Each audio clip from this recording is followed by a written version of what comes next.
पठार हम लोग पढ़ेंगे। पठार तो प्रायद्वीपीय पठार, भारत के हमारा जो दक्षिणी मैदान के दक्षिणी भाग में क्या है? पठार है। तो आप लोग पठार का परिभाषा लिखिए। पठार वह उच्च भूमि है जो अपने आसपास के क्षेत्र से या अपने आसपास के धरातल से कम 600 मीटर ऊंचा, 600 मीटर ऊंचा, 3 ओर का या 3 साइड का ढाल दीवार की भांति खड़ा हो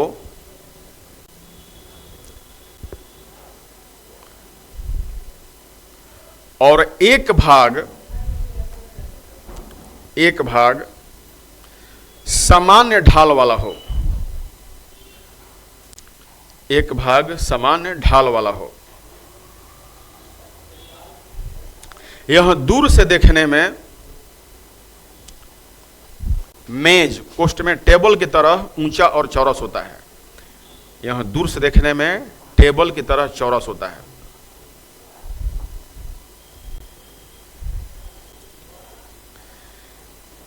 अर्थात इसका आधार और शिखर दोनों ही चौरस होते हैं। इसके आधार और शिखर दोनों ही चौरस होते हैं।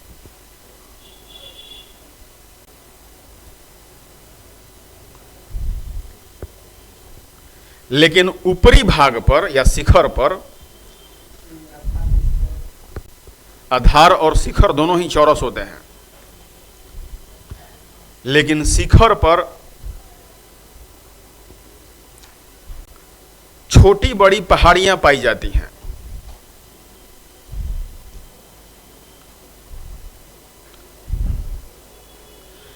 जो चौरस के साथ उबड़ खाबड़ धरातल का निर्माण करती है, जो चौरस के साथ साथ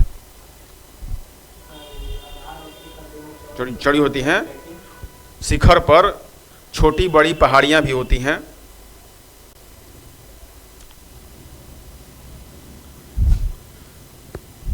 जिससे इसकी शिखर चौरस होने के साथ साथ उबड़ खाबड़ भी होती है। इसके शिखर चौरस होने के साथ साथ उबड़ खाबड़ भी होता है। मैं आपको इसका संरचना दिखाता हूं। देखिए, अगर पठार को हम लोग देखेंगे ऐसे आकृति से, तो ये भाग ऊपर चौरस तो है, लेकिन ये कटा फटा भाग है। बिल्कुल ये मैदान की तरह प्लेन नहीं दिखाई पड़ेगा। मैदानों में पहाड़ियां होती हैं, लेकिन ये भाग जो होता है कैसा होता है? चौरस तो है।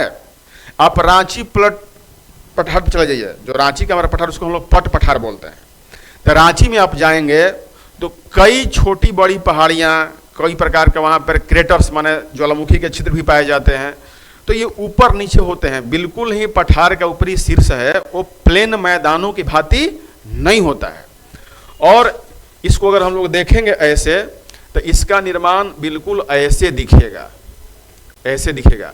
माने लगता है कि धरातल से वो क्या है, बिल्कुल ही ऊपर खड़ा हुआ है। 600 मीटर इसकी क्या होती है? कम से कम ऊंचाई। लेकिन कोई कोई पठार ऐसा होता है जो 5000 मीटर तक भी ऊंचा है। कौन पठार? तिब्बत का पठार।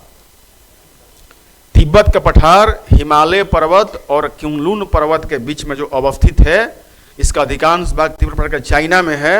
यह दुनिया के सबसे ऊंचे पठारों में गिना जाता है। बिल्कुल आकार से ही बोलते हैं, क्योंकि वह इतना ऊंचा है। क्योंकि लेकिन ऊपरी भाग क्या है उसका? ऐसा ही है। ऊपरी भाग उसका ऐसे ही है। अगर इस ऊंचाई के, तो तिब्बत पठार से बहुत कम ऊंचे क्या होते हैं? पहाड़ होते हैं। जैसे हमारा शिवालिक का पहाड़ 1500 मीटर तक ऊंचा है, लेकिन पहाड़ है। बनावट की संरचना के अनुसार शिवालिक ऐसे है। लेकिन कोई भी भाग ऊंचा उठ के ऐसे हो जाएगा, और कुछ पठार ऐसे हैं जो निचले पठार भी हो सकते हैं। तो ये पठार है। पठार को उसको हम लोग फिजिकल बनावट के अनुसार उसको बांट देते हैं। बात समझ रही है? आंख, नाक, कान, मुंह तो सबके होते हैं, लेकिन किसी को बहुत सुंदर कहा जाता है, किसी को कुरूप कहा जाता है ना? तो एक ही चीज में है, उसके बनावट के अनुसार उसको हम लोग डिवाइड कर सकते हैं। अब देखिए, अब यहां पर है कि प्रायद्वीपीय पठार। अब इसका मतलब समझिए, क्यों इसको प्रायद्वीपीय पठार कहते हैं। इसलिए कहते हैं कि भारत का जो पठारी एरिया है, यहाँ पर हो गया इधर आपका पश्चिमी घाट, इधर हो गया पूर्वी घाट पर्वतमाला, ये पश्चिमी पूर्वी तटीय मैदान, ये पश्चिमी तटीय मैदान, ऐसे बोलते हैं पश्चिमी घाट पर्वत, ये पूर्वी घाट पर्वत। और बीच का जो इलाका है, ये जो बीच का इलाका है, यहाँ क्या है, पठार है। अब देखिए यहाँ भी क्या है, इंडियन ओशियन है, यहाँ पर बे ऑफ बंगाल है, यहाँ पर अरबियन सी है। मतलब कि प्रायद्वीप इसलिए कहा गया कि यह तीन ओर से क्या है, पानी से घिरा है। तीन ओर से क्या है, पानी से घिरा है, तो इसलिए इसे प्रायद्वीप बोलते हैं। ठीक है, तो वह क्षेत्र जो तीन ओर से जल से घिरा हो और उसका एक क्षेत्र स्थल से लगा हो, उसे क्या बोलेंगे, प्रायद्वीप। इसलिए भारत के पठार को हम लोग प्रायद्वीपीय पठार कहते हैं। और आइलैंड का मतलब हो गया, जैसे देखिए लक्षद्वीप समूह, तो यहाँ इसके चारों ओर पानी है, ये सब पानी है। किसी को द्वीप इसलिए कहेंगे, आइलैंड इसलिए कहेंगे कि उसके चारों ओर क्या हो, पानी हो। माने पानी के बीच में घिरा हुआ कोई अगर लैंड बड़ा हो चाहे छोटा हो, उसे क्या बोलेंगे, द्वीप बोलेंगे। नाव से नहीं जाएंगे हम लोग, मैदान भाग कैसे रहेगा, कैसे जनजीवन होगा। अब यहाँ से तुम अंडमान निकोबार है, तो यहाँ से सीधे जहाज से यहाँ पहुंच जाएंगे, और यहाँ पर आबादी है, इस द्वीप पर आबादी है, पानी में आबादी तैरेगा।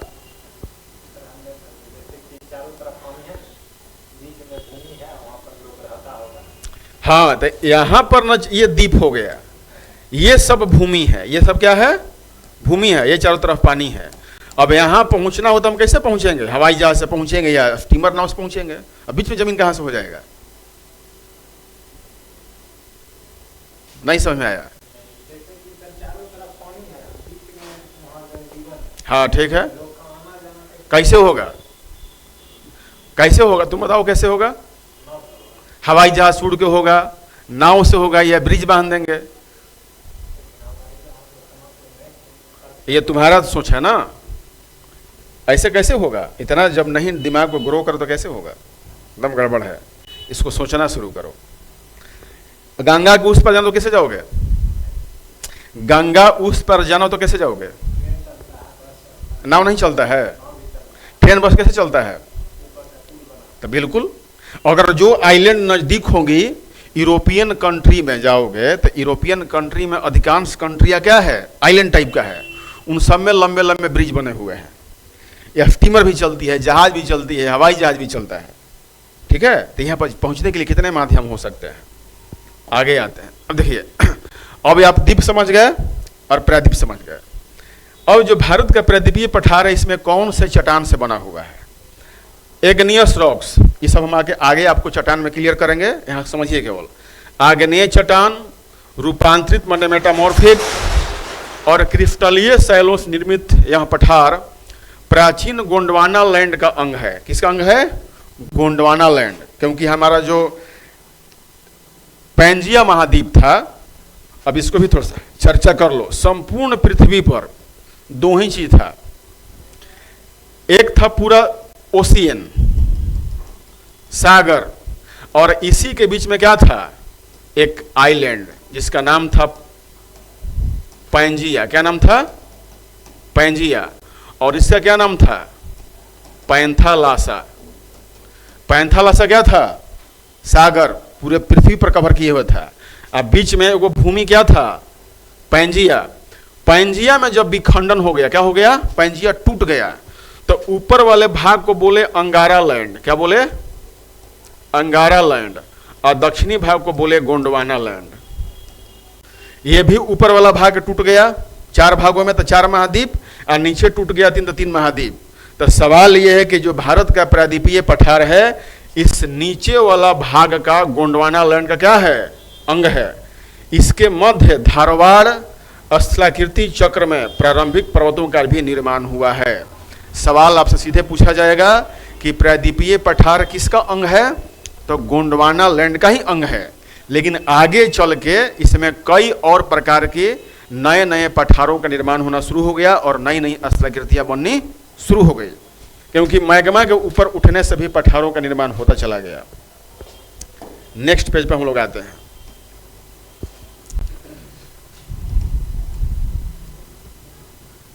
भारत का प्रायद्वीपीय पठार कैसा है देखने में?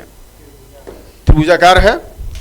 यह क्षेत्र चारों ओर से पहाड़ियों से घिरा है। कौन पहाड़ियां? इधर पूर्वी घाट, उधर पश्चिमी घाट और ऊपर की कई पहाड़ियां से मिलकर घिरा हुआ है।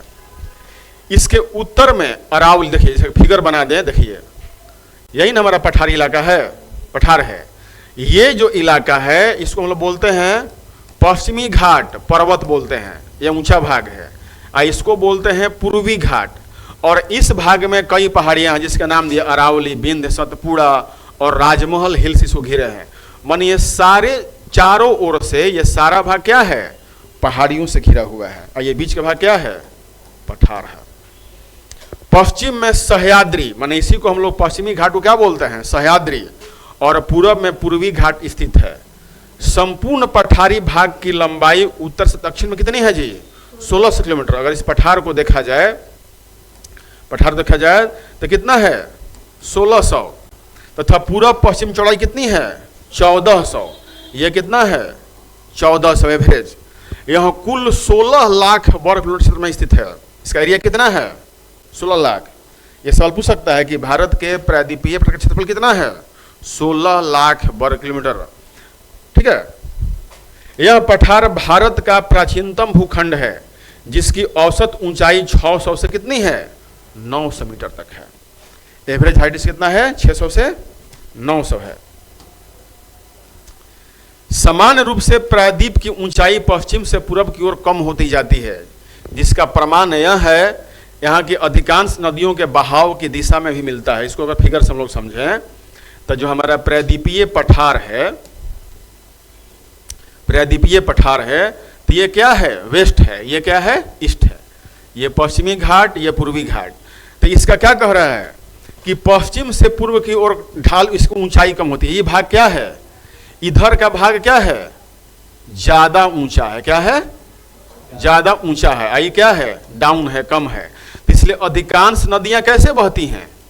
नदियों की दिशा क्या है? ऐसे है। नदी ऊंच से नीचे की ओर बहेगा, पानी ऊंच से नीचे की ओर जाएगा। तो नदी का पानी कैसे जाएगा? इस ऊंचाई से इधर निम्न ढाल की ओर पानी बहेगा। यही कह रहा है।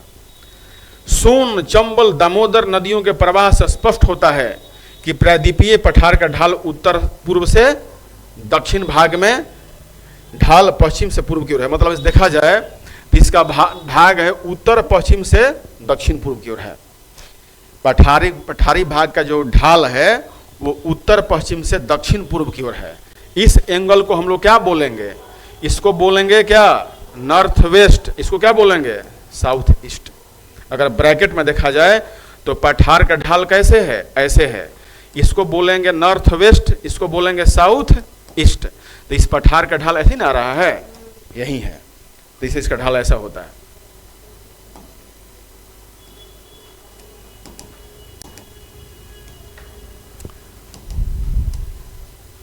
प्रायद्वीपीय नदियों में नर्मदा और ताप्ती नदियां अपवाद हैं। क्या है? यहाँ पर नर्मदा और ताप्ती नदियां अपवाद हैं क्योंकि इनके बहने की दिशा पूरब से पश्चिम की ओर भ्रंश घाटी से बहने के कारण होती है। समझिए इसको, क्यों इसको अपवाद हम लोग बोलते हैं। देखिए,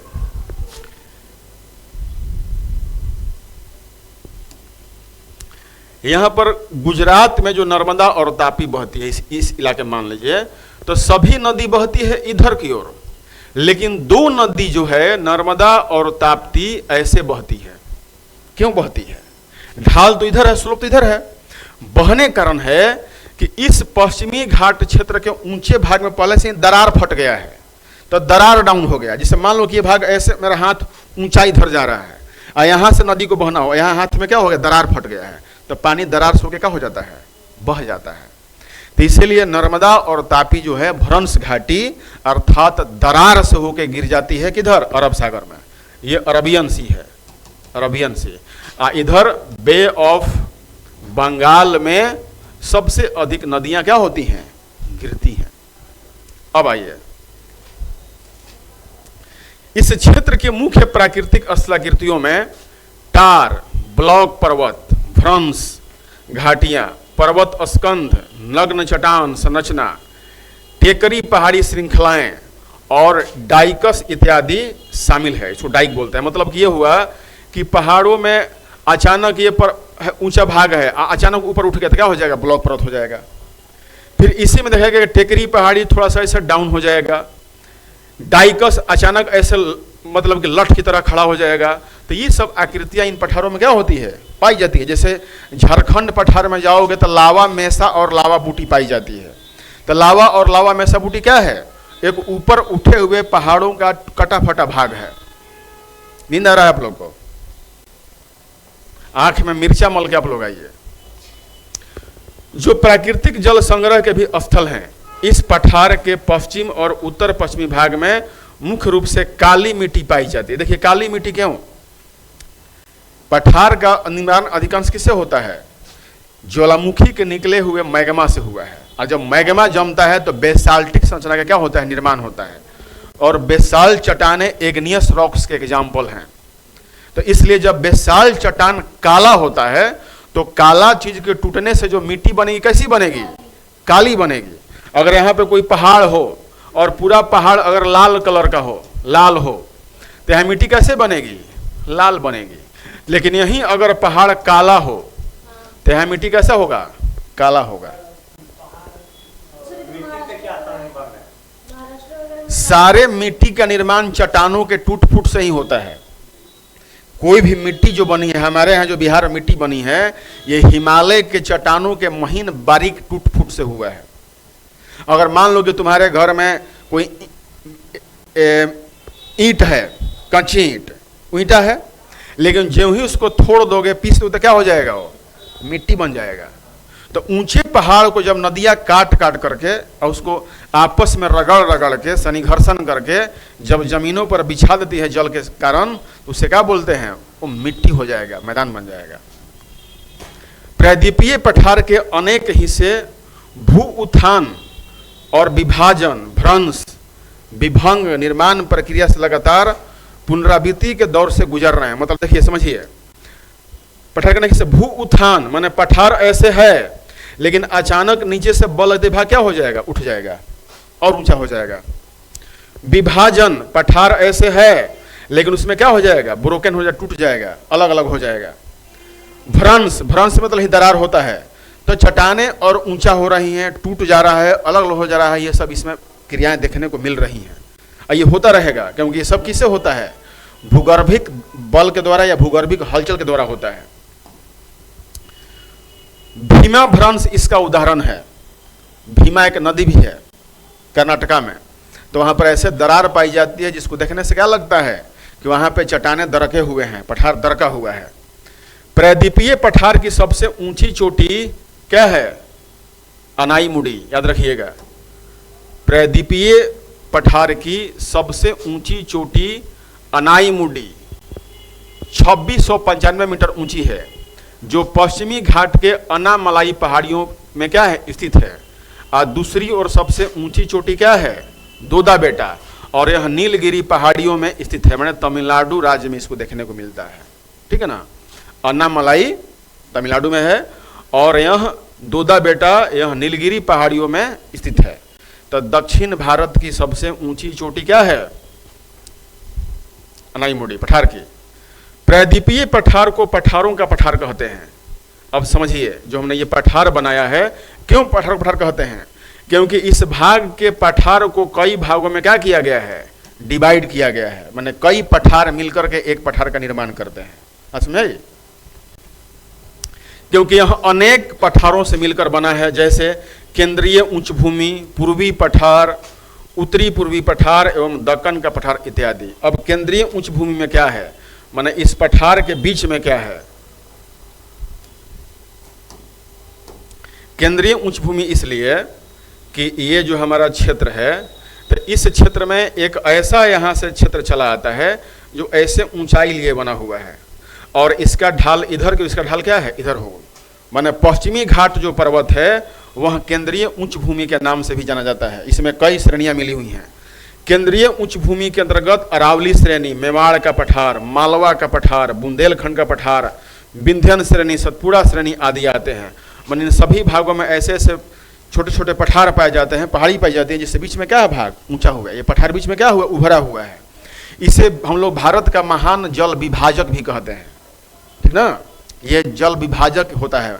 जल विभाजक मतलब होता है कि इसके इधर का पानी बहेगा पूर्व, इधर का पानी कहाँ बहेगा, पश्चिम, तो उसको जल विभाजक कहते हैं। मेरे हाथ को अगर बीच में ऊंचा कर दिया जाए तो एक ओर का पानी एक साइड में जाएगा और दूसरा ओर का पानी दूसरे साइड में जाएगा, तो इसीलिए इसे जल विभाजक कहते हैं। अगर ऐसे देखा जाए तो ये लगभग ये पठार कैसा है, ऐसा है। अगर पूरे इसको पठार बना दें तो पठार कैसा है, ऐसा है। तो इधर का भाग इधर, इधर का भाग, इसीलिए इसको उच्च केंद्रीय उच्च भूमि बोलते हैं, जो इन सबसे मिलके बना हुआ है। अरावली श्रेणी, अरावली पर्वत जो है इसे एक अवशिष्ट पर्वतमाला भी कहा जाता है। अरावली पर्वत भी जो है मुड़दार पर्वत का उदाहरण था, किसका, फोल्डेड माउंटेन का ही अंग था। लेकिन अब यह घर्षित हो गया है, अवशिष्ट हो गया है। मतलब ये हुआ कि अरावली पर्वत जो ऊंची थी तो लगातार वर्षा से, हवा के दबाव से ये पहाड़ कटते कटते कटते कटते क्या हो गया, एक पठार का रूप ले लिया। नहीं हो जाएगा, अगर कोई भाग ऐसे ऊपर उठा हुआ हो, उसको ऊपर से लगातार रगड़ा जाए तो क्या हो जाएगा, वो कटते कटते कहाँ चला जाएगा, नीचे आ जाएगा। आप घर पे एग्जाम्पल लीजिएगा, गोभी का फूल कैसे होता है, गोभी का फूल ऐसे ऐसे होता है ना, तो चाकू लीजिएगा ऊपर से काटना शुरू कर दीजिएगा तो ये कैसा हो जाएगा, ये ऐसे हो जाएगा, नहीं हो जाएगा। तो ये पठार कहलाता है। अरावली कुछ ऐसा ही था, विंध्यान कुछ ऐसा ही था, जो ऊपर उठा हुआ था, लेकिन अपर्दन कारण क्या हो गया, वो घर्षित होके कट के चौरस हो गया और पठार की श्रेणी में आ गया। यह एक अवशिष्ट पर्वत है।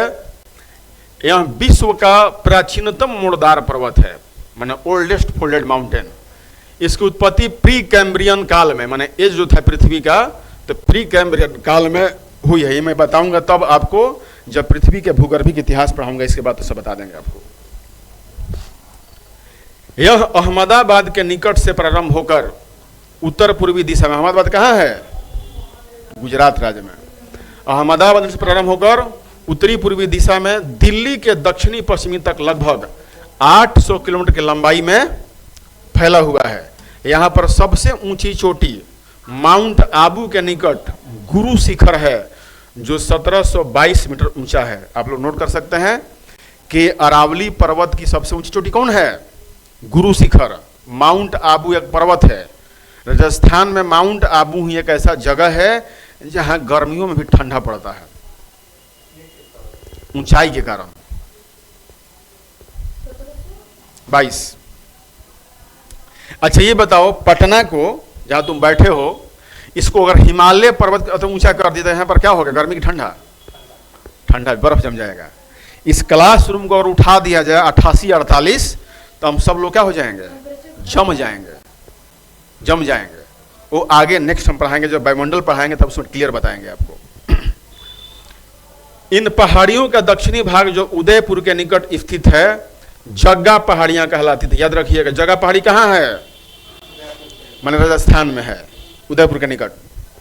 अलवर के निकट इन्हें हर्षनाथ पहाड़ियां भी कहा जाता है। अलवर है ना राजस्थान में, तो अलवर के निकट क्या है, इसका नाम क्या कर दिया गया है, हर्षनाथ कहा गया है। यह संरचना पश्चिम भारत का मुख्य जल विभाजक है, जो राजस्थान मैदान के अपवाह क्षेत्र को गंगा के मैदान अपवाह क्षेत्र से क्या करता है, अलग करता है। अरावली क्षेत्र राजस्थान में सर्वाधिक महत्वपूर्ण नदी लूनी नदी है, जो इस पर्वत से निकलकर राजस्थान, बांगर और थार मरुस्थल से होते हुए गुजरात के कच्छ के रण में विलीन हो जाती है। सवाल आती है कि लूनी नदी कहाँ से निकलती है, तो वहीं अरावली की पहाड़ियों से निकलती है, ठीक है ना। और निकलने के बाद इस पर्वत से राजस्थान बांगर, माने जो बांगर मिट्टी है, पढ़ा था ना बांगर मैदान, तो बांगर मैदान में जब जाती है तो वहाँ खेती भी कराती है। और थार मरुस्थल से होते हुए गुजरात के कच्छ के रण में क्या हो जाती है, जाकर के विलीन हो जाती है।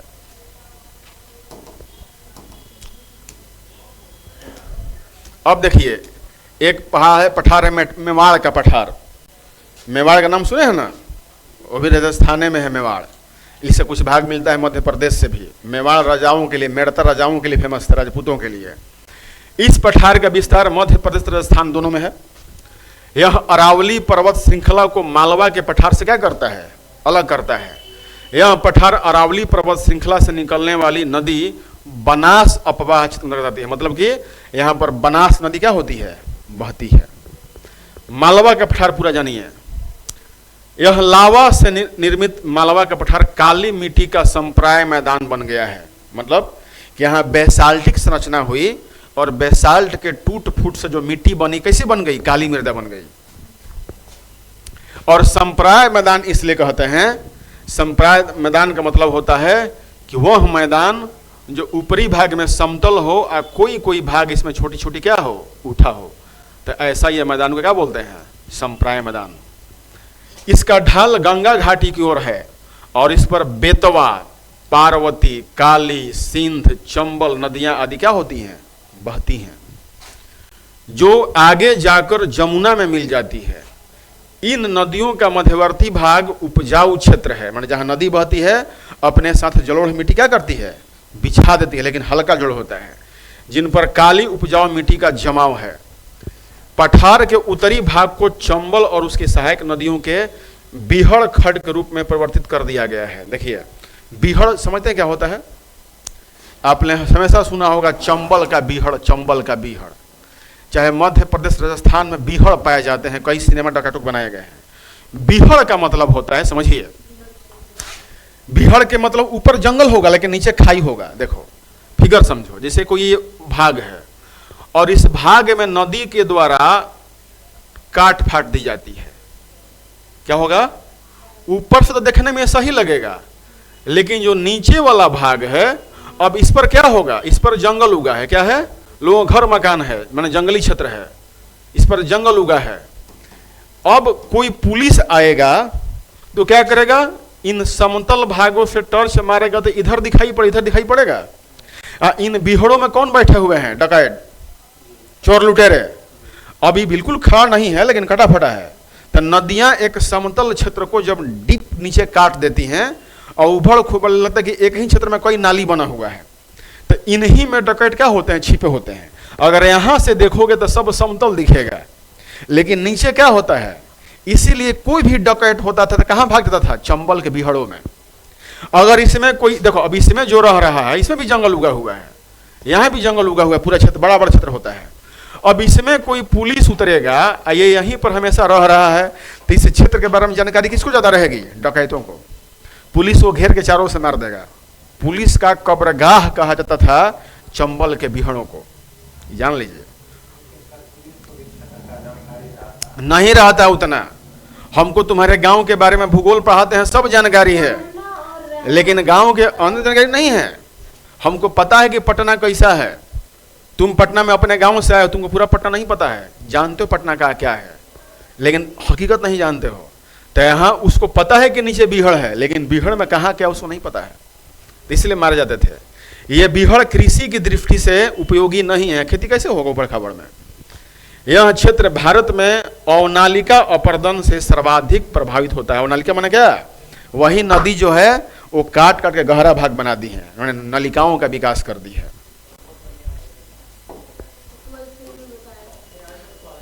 बुंदेलखंड और बघेलखंड का पठार। मालवा पठार का उत्तरी पूर्वी भाग बुंदेलखंड और बघेलखंड के पठार के नाम से जाना जाता है। यह पठार ग्वालियर पठार तथा विंध्याचल पठार के मध्य में क्या हुआ है, फैला है। ग्वालियर कहाँ है, मध्य प्रदेश में।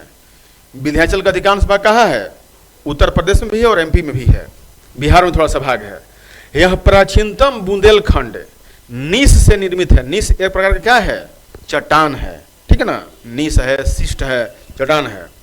यहाँ पर ग्रेनाइट तथा बालू पत्थर के टीले और पहाड़ियाँ भी मिलती हैं। विंध्यन पहाड़ में जो आप जानते हैं मिर्जापुर, तो मिर्जापुर के लाल बलुआ पत्थरों को काटकर मायावती जी ने एक पार्क बनाया, जिसमें अपना मूर्ति और हाथी बनाई है। लगभग पूरा पूरा चुनार का जो पठार है, मिर्जापुर बगल में जो चुनार पठार है वो खत्म हो गया। एक पार्क बनाने में इतने पत्थर निकाले गए। अब जरा सोचिए, भारत का राम मंदिर बना है, वो सब किससे बना है, पत्थर से। पत्थर कहीं से निकाला गया होगा। तो वैसे ही कई पहाड़ कटते जाते हैं, हम लोग काट के निकालते हैं। आप घरों में लगाते हैं कि हम कि मार्बल लगा रहे हैं, मार्बल कहाँ से आ रहा है, ग्रेनाइट लगा रहे हैं, सब खानों से आ रहा है, वो धीरे धीरे वहां से निकल जाएगा, बालू भरता चला जाएगा, मिट्टी भरता चला जाएगा। लेकिन ये जो चुनार का पठार है, इसका बड़ा भाग कट गया, मायावती द्वारा बनाया गया कांसी राम का थी। क्यों नहीं है, लगाना चाहिए। हाँ, प्रकृति को दोहना चाहिए दोनों हाथ से। गंगा नदी इतना उसको दूषित कर दो कि पीने लायक नहीं रहे, पहाड़ को इतना काट दो कि मैदान हो जाए, पठार से इतना निकालो, यही तो है। हम लोग आगे जब हायर क्लास में पढ़ते हैं ज्योग्राफी, तो हम प्रकृति का दोनों हाथ से दोहन करते हैं। कुमारी सेम्पल, एक मिस सेम्पल भूगोलविद थी अमेरिका की, उन्होंने कहा कि मनुष्य जिस दिन से 2 हाथ उसको अतिरिक्त मिल गए, जानवर कैसे चलता है 4 पैरों पर, जानवर के 4 पैर होते हैं, लेकिन वो 2 पैरों पर खड़ा हो गया तो उसको 2 हाथ क्या हो गए, फ्री हो गए प्रकृति का विनाश करने के लिए, दोहन करने के लिए।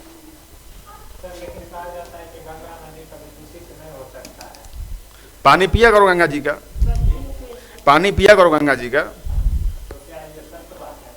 तो हम तो बताए रहे कि पानी पिया करो गंगा जी का, रोज भर के ले जाओ गंगा जल पियो।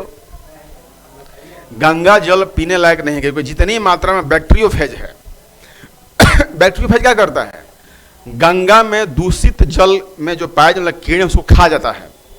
लेकिन कीड़े कम हो और प्रदूषक ज्यादा हो तो कीड़ों के खाने के बाद भी क्या होगा, बचा रह जाएगा, या इतने प्रदूषक होंगे कि वो कीड़ों को ही मार देंगे। तो गंगा का जो जल है वो थोड़ी मात्रा में ही बीच में रह गया है साफ सुथरा, वो भी बिहार में तो पीने लायक है ही नहीं। हाँ बिल्कुल, जहाँ बिल्कुल तो आपके फिल्टर के पानी से भी साफ है, ज़्यादा शक्तिशाली है, पत्थरों से गुजरता है, पत्थरों में कितने चीज़ मिले होते हैं, उस पानी को पीजिए आप, मिनरल्स भरा हुआ है, शुद्धि उसमें है। हरिद्वार तक के पानी को भी बहुत लोग पीते हैं, डायरेक्ट पीते हैं। एक हमारे यहाँ रामायण वाचक है मुरारी बापू, मुरारी बापू नहाते भी गंगा जल से हैं और पीते भी गंगा जल से हैं। उनके लिए पानी को लिफ्ट करके लाया जाता है, वो कहीं भी प्रवचन देंगे, उनके संचालक उनके लिए पानी का इंतजाम करते हैं। अब मुरारी बापू ऐसे थोड़े हैं कि आप लोग तरफ पूरा टंकी से नहा लिए, 2 बाल्टी पानी उनके लिए काफ़ी हो गया, नहाना धोना निचोड़ भी लेंगे और 5 लीटर पानी पी के प्यास बुझा लेंगे। मैंने उनके लिए डेली कम से कम 25 लीटर पानी काफ़ी है। अगर 1 गैलन चला आया तो उनके लिए कई दिन काम चलेगा। इस पठार के अंतर्गत तो उत्तर प्रदेश के 7 जिले आते हैं, ध्यान रखिएगा। इस पठार में उत्तर प्रदेश के 7 जिले, जालौन, झांसी, ललितपुर, चित्रकूट, हमीरपुर, बांदा, महोबा, और मध्य प्रदेश के 8 जिले आते हैं। दतिया, बहुत बड़ा दतिया क्या है, नक्सली क्षेत्र है। दतिया को पैरामिलिट्री फोर्स का कब्रगाह कहा जाता है दतिया को। निवाड़ी, टीकमगढ़, छतरपुर, पन्ना, दमोह, सागर, विदिशा इत्यादि जो होते हैं एमपी के हैं। इस पठार में चंबल नदी द्वारा महाखड्डों को उत्खात भूमि माने बैड लैंड्स कहते हैं, उबड़ खाबड़ कर दिया है, चंबल नदी काट के बिहड़ बना दिया है, तो उसे बैड लैंड्स या उत्खात भूमि भी कहा जाता है। विंध्यन श्रेणी, जो विंध्यन श्रेणी के पठार बचे हुए हैं, तो विंध्यन श्रेणी का विस्तार गुजरात, देखिए कहां कहां से है, याद कर लीजिए। विंध्यन श्रेणी का विस्तार गुजरात, उत्तर प्रदेश, मध्य प्रदेश, बिहार तथा छत्तीसगढ़ राज्यों में है। बिहार में कहां, जहां पर कैमूर पहाड़ी है। कैमूर पहाड़ी किसका अंग है, विंध्यन पठार का ही पूर्वी भाग है। किसका भाग है, विंध्यन पठार का ही। विंध्याचल मंदिर उसी विंध्याचल पर्वत पर है, लेकिन बिहार में नहीं, उत्तर प्रदेश में है। ठीक है। इस श्रेणी को गुजरात में जोबट हिल कहा जाता है, क्या बोलते हैं, जोबट हिल, तथा बिहार में कैमूर हिल कहा जाता है। इस श्रेणी के दक्षिण में नर्मदा घाटी स्थित है। कौन नदी है, नर्मदा नदी बहती है। यह नदी घाटी विंध्य पर्वत को सतपुड़ा पर्वत से भी अलग करती है। मैंने विंध्यन पर्वत को सतपुड़ा के बीच कौन बहती है, नर्मदा घाटी है। विंध्यन श्रेणी में विंध्याचल, पारसनाथ और कैमूर की पहाड़ियां स्थित है। यह संरचना लाल बलुआ पत्थर तथा चूना पत्थर की चट्टानों से क्या है, निर्मित है। इस श्रेणी में धात्विक खनिज संसाधनों का अभाव होता है, माने यहाँ पर ज्यादा लोहा वोहा नहीं निकला जाता है, ठीक है ना, धात्विक खनिज कम पाया जाता है। चूना पत्थर यहाँ पर खूब पाए जाएंगे, रेड सैंडस्टोन खूब पाए जाएंगे, तो लाल बलुआ पत्थर भी खूब पाया जाएगा, सब खूब यहाँ पर पाया जाता है।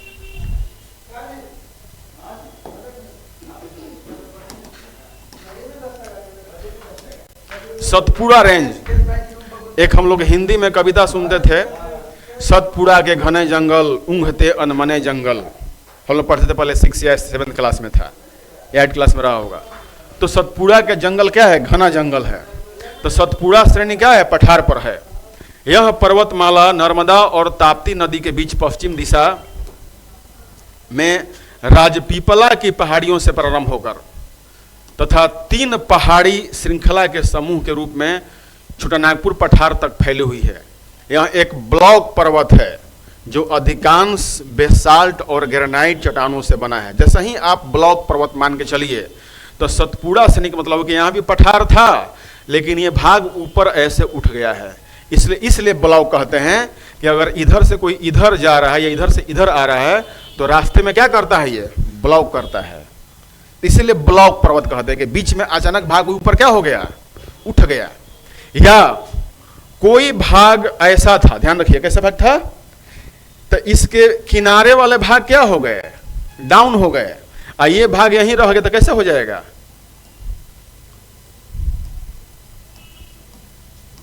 ये क्या हो जाएगा?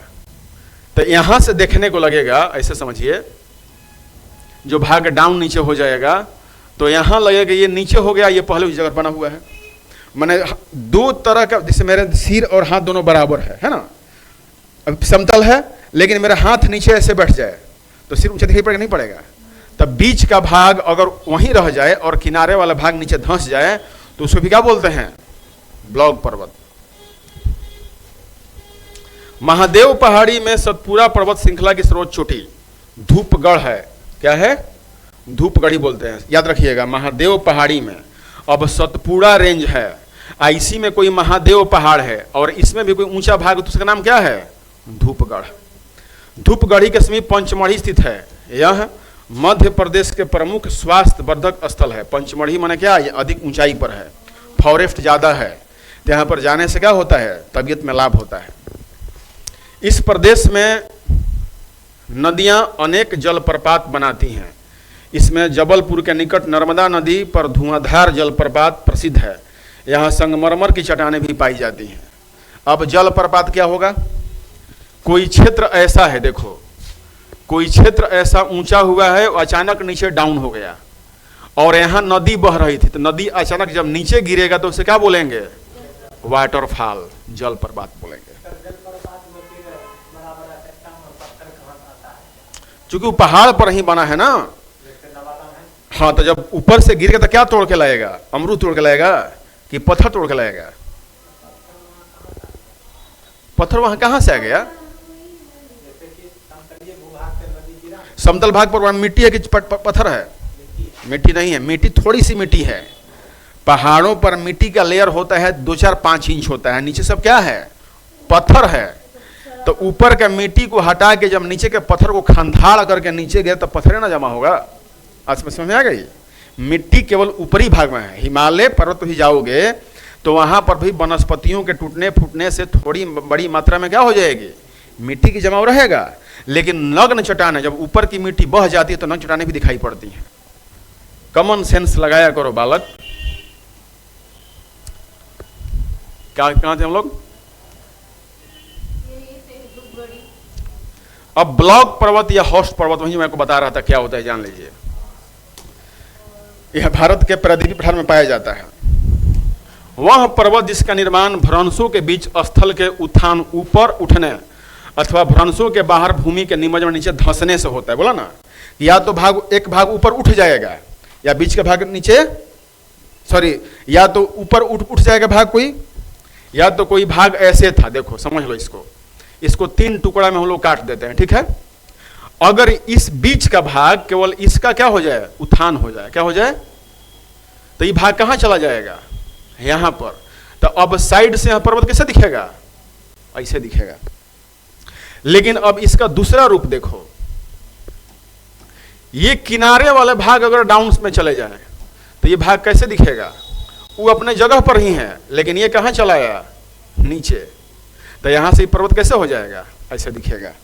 तो यही उत्थान या निमज्जन से होता है। अर्थात 2 समानांतर भ्रंशों के बीच भूखंड के ऊपर उठ जाने से या समानांतर भ्रंशों के बाहरी भाग माने किनारे के भाग नीचे धंस जाने से निर्मित उच्च भूमि को पर्वत को ब्लॉक पर्वत या हास्ट पर्वत भी कहा जाता है।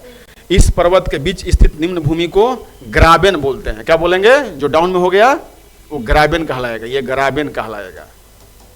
जो नीचे डाउन रह जाएगा वो क्या कहलाएगा? ग्राबेन। और ऊपर वाला क्या बोलेंगे? हार्ज पर्वत, हार्ज पर्वत बोलेंगे।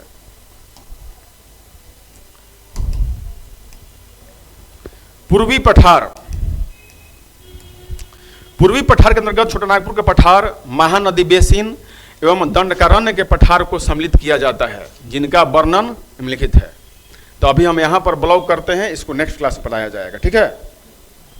तो अभी के लिए धन्यवाद। नेक्स्ट क्लास में आपको पूर्वी पठार होगा। अभी के लिए धन्यवाद। आप पढ़िए, नोट्स बनाइए। Thank you.